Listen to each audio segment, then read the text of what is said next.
ሰላም ጤና ይስጥልኝ ወደ ፕሮግራም ተከታታዮች እንዴት ናችሁ?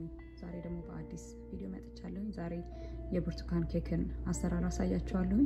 ለዛ የሚያስፈልጉን ነገሮች እዚህ ጋር 2 ኩባያ ዱቄት አለኝ፣ 1/2ኛ ስኳር አለኝ፣ ከዛን 1 ሻይ ማንኪያ ቤኪንግ ፓውደር፣ 1 ሻይ ማንኪያ ቤኪንግ ሶዳ፣ ከዛ በኋላ 1 ሲኒ የሚሆን የአትክልት ዘይት እኔ ዛሬ ተጠቀምኩትኝ የሱፍ ዘይት ነው። እናንተ ማንኛውንም የአትክልት ዘይት መጠቀም ትችላላችሁ፣ ግን ኦሊቭ ኦይል እንዳትጠቀሙ። ከዛ እዚህ ጋር 2 ብርቱካን አለኝ፣ 3 እንቁላል አለኝ፣ ከዛ እዚህ ጋር መቀላቀልባቸው እቃዎች አሉ። አሁን ወደ አሰራሩ እንግባ።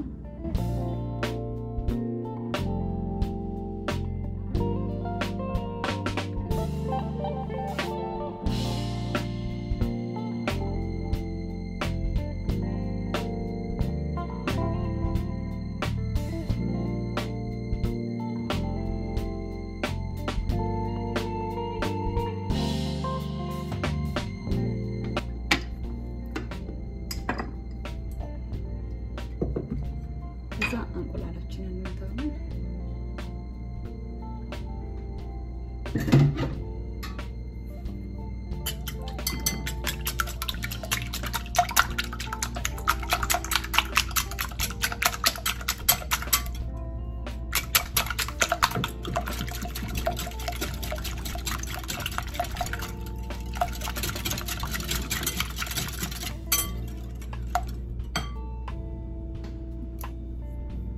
ከዛ ስኳሩንና ዘይታችንን እንጨምራለን።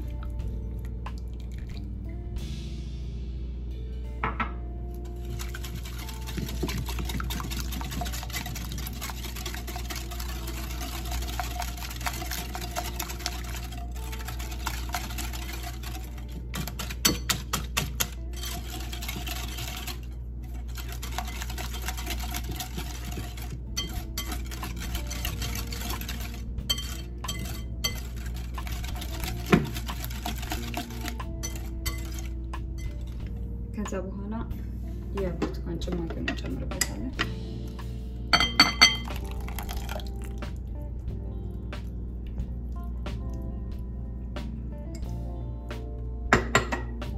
ከዛ የብርቱካን ጭማቂውን ፍቅፍራቂውንም እናደርግበታለን ማለት ነው።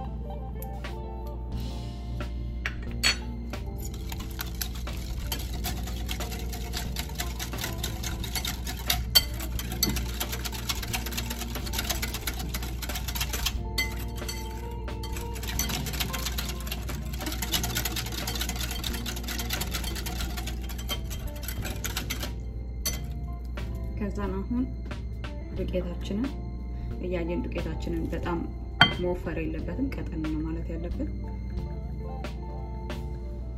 ስለዚህ እያየን ቤኪንግ ፓውደሩን እና ቤኪንግ ሶዳውን እንጨምርበታለን አብረን።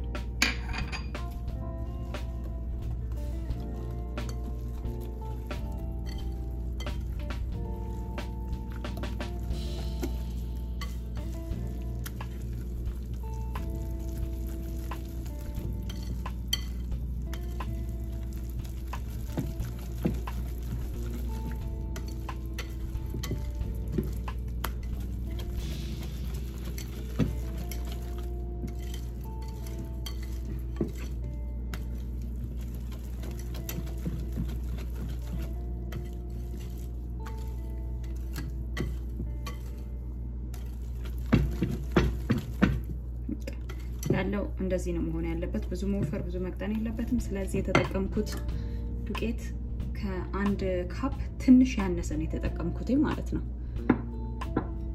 1 ካፕ ሊሞላ ትንሽ የቀረው ነው የተጠቀምኩት። 2 ካፕ አላደረኩበትም።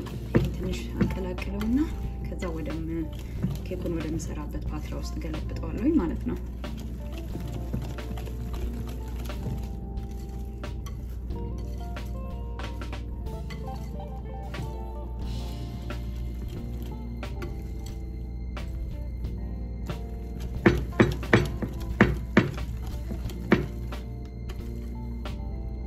እንደዚያም ቆንጆ ሆኖ ተቀላቅሏል።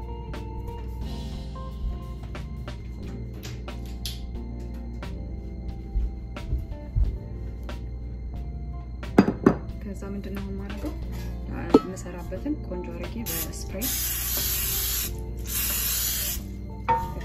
ይሆናል ማለት ነው።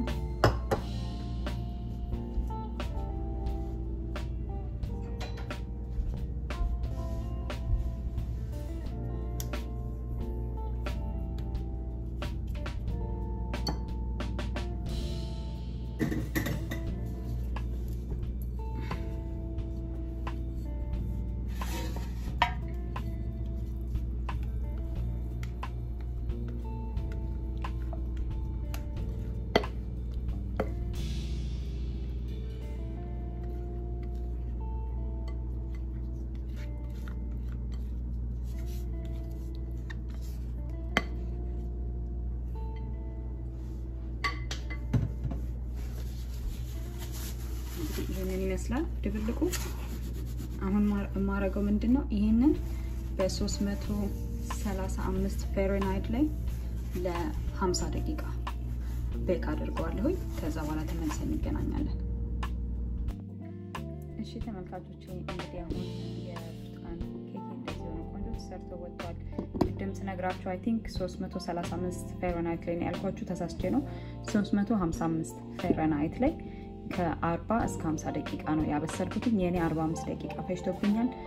እንዴት ማወቅ እንችላለን ለምትሉ ያው አንዳንዴ እንትናችን ኦቨናችን ቶሎ የሚግል ቶሎ የማይግል ስላለ ከትንሽ ከ30 ከ40 ደቂቃ በኋላ የስቴኪኒ እንጨት ውስጥ አድርገን ስናስገባው ንጹህ ሆኖ ከወጣ ያ ማለት ደርሷል ማለት ነው። በዛ ማወቅ እንችላለን ሰዓቱን መገመት ካልቻለን ማለት ነው። የኔ እንደዚህ ሆኖ ወጥቶልኛል። 45 ደቂቃ ነው የፈጀው የኔ። ቆርሼ ላሳያችሁና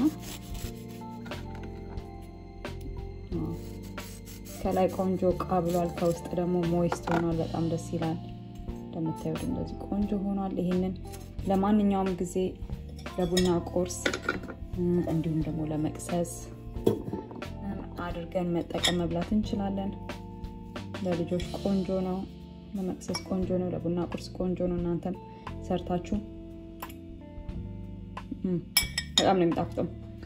እናንተም ሰርታችሁ ሞክሩት፣ ትወዱታላችሁ በእርግጠኝነት ብዬ ገምታለሁ።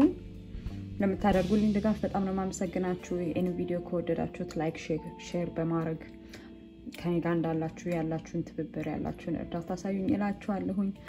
አዲስ ከሆናችሁ ደግሞ በቻናሌ ላይ ሰብስክራይብ ማድረግን አትርሱ። በሚቀጥለው ቪዲዮ እስክንገናኝ ድረስ ባላችሁበት ሰላማችሁ ይብዛ። እግዚአብሔር አምላክ ዓለማችንን ኢትዮጵያን ሁላችንን ሰላም ያድርገን። በሚቀጥለው ቪዲዮ እስክንገናኝ ድረስ ቻው፣ መልካም ጊዜ።